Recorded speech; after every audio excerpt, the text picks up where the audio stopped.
Նարեկ Մալյանի հետ։ Պարոն Մալյան, նախ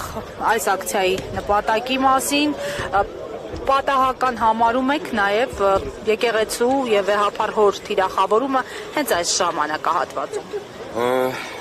Եկեղեցին վեհափառ հայրը թիրախավորվել է 2018 թվականի ադրբեջանա-թուրքական հեղափոխության առաջին իսկ օրից։ Ես կարող եմ ժամանակագրությունը մանրամասն ներկայացնել, այդ մասին ես հատուկ գրառումով դեռևս անցած տարի նշել էի։ Առաջին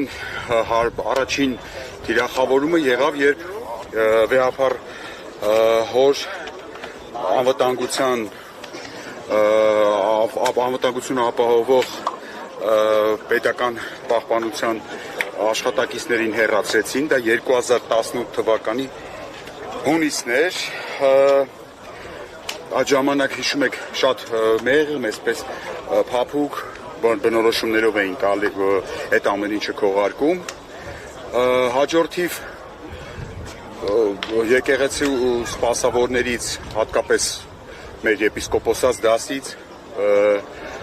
վերցեցին դիվանագիտական անձնագրերը, դա արդեն հուլիս ամիսն էր, նույն Չարաբաստիկ 2018 թվականի, հաջորդիվ սկսեցին արդեն Կեղտոտ, Սադրիչ, այսպես վարկաբեկիչ արշավ եկեղեցու սպասավորների նկատմամբ նախաձեռնեցին այդ Կեղտոտ արշավը, որը կոչվում էր Նոր Հայաստան, Նոր Հայրապետ, եթե հիշում եք, հաջորդիվ վեհափառ հայրապետին զրկեցին ամանորին ուղերձով հանդես գալու իրավունքից, այսինքն այս ամեն ինչին իրանք քայլ գնացել են եւ մտածված գնացել են։ Այսօր արդեն այսպես ասած դանակը հասել է ոսկորին։ Դուք տեսնում եք,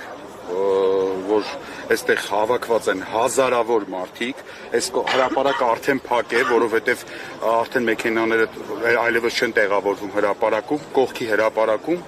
Հիմա դուք կտեսնեք արդեն շարժվելու ժամանակ, բացի այստեղ հավաքված մարդկանցից մոտ 3000 մարդ են կողքի հրապարակում է հավաքվել, մարդիկ հավաքվել են վարչապետի թեկնածու Դավիթ Համբարձումյանի կոչով, ի սատարում են հայ առաքելական եկեղեցու, ի սատարում են հայ առաքելական ազգային եկեղեցու, սա հստակ ուզում եմ շեշտել, որ եկեղեցին ունի ազգային բաղադրիչ իր մեջ, ինքը ոչ միայն կրոնական կառույց է, մեր հայկական ինքնության հետ կապ ունեցող հարց է, այդ մասին նաև այսօր պարոն Համբարձումյանի հետ առիթ ենք ունեցել խոսելու, ինձ թվում է ինքն էլ հարցազրույցի կամ ինչ-որ ճեպազրույցի տեսքով այդ հարցին կանդրադառնա անպայման։ Սա շատ հատկանշական է, որ հենց այս օրերին ու հենց այստեղից որոշեցինք, որ մենք պետք է գնանք ու սատարումը մեր հայտնենք, որովհետև այս պահի դրությամբ մենք ունենք չարիքից ազատվելու միակ հնարավոր տարբերակը, դա անվստահություն հայտնելն է չարիքին, դա միակ տարբերակն է, իրականում ոչ մի այլ տարբերակ գոյություն չունի։ Եվ հետաքրքիր Չարաբաստիկ միգուցե զուգադիպությամբ այն ժամանակահատվածում, երբ առաջին քայլը արվեց վերջապես 7 տարվա մեջ, առաջին իրական քայլը արվեց չարիքի մեր երկրից քշելու ուղղությամբ, առաջադրվեց վարչապետի թեկնածու, միանգամից այսպես սկսվեց հարձակումը կատաղի, այսպես շակալների նման այդ հարձակումը սկսվեց հայ առաքելական եկեղեցու դեմ։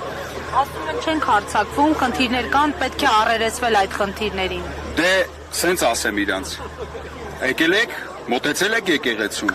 պատասխանը դուք կստանաք, համարժեք ձևով պատասխանը կստանաք։ Արդեն այն անկազմակերպ վիճակները, այն որ մարդիկ չգիտեն ոնց կազմակերպվեն, քաղաքական պատասխանատվությունից խուսափող այսպես վիճակները այլևս չկան։ Դուք այսօր ձեր աչքով ականատես կլինեք Հայաստանի քաղաքներից ընդամենը մեկում ոնց են կազմակերպվում մարդիկ, սա ամենևին Էջմիածին քաղաքը չի նույնիսկ, Մայրաթորի հարակից տարածքը չի։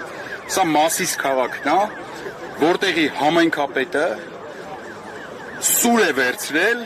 չարիքը կտրելու, չարիքը ոչնչացնելու սուր է վերցրել։ Այս մարդիկ, ովքեր հավաքվել են, առաջին հերթին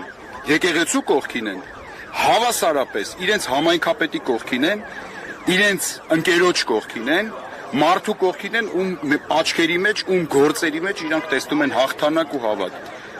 Սա է այս ամեն ինչի իմաստը։ Ես խնդրում եմ ձեզ, դուք արդեն երբ որ մենք կշարժվենք, խնդրում եմ կնկարեք մարդկանց այս հսկայական բազմությունը, այն մարդիկ, ովքեր մտածում էին, որ կարողա կասկածում էին, որ կարողա փողոց լինի, չլինի, ընդամենը 2 ժամվա մեջ մարդիկ մի կոչով դուրս են եկել փողոց, մի կոչով 2 ժամվա ընթացքում։ Ես ձեզ հավատացնում եմ, երբ որ ժամանակը գա, այդ մարդիկ կբազմապատկվեն։ Դուք կտեսնեք, ձեր աչքերով կտեսնեք այն, ինչ ես ամեն օր իմ աչքերով տեսնում եմ։ Հասկանալի է, դերսակետը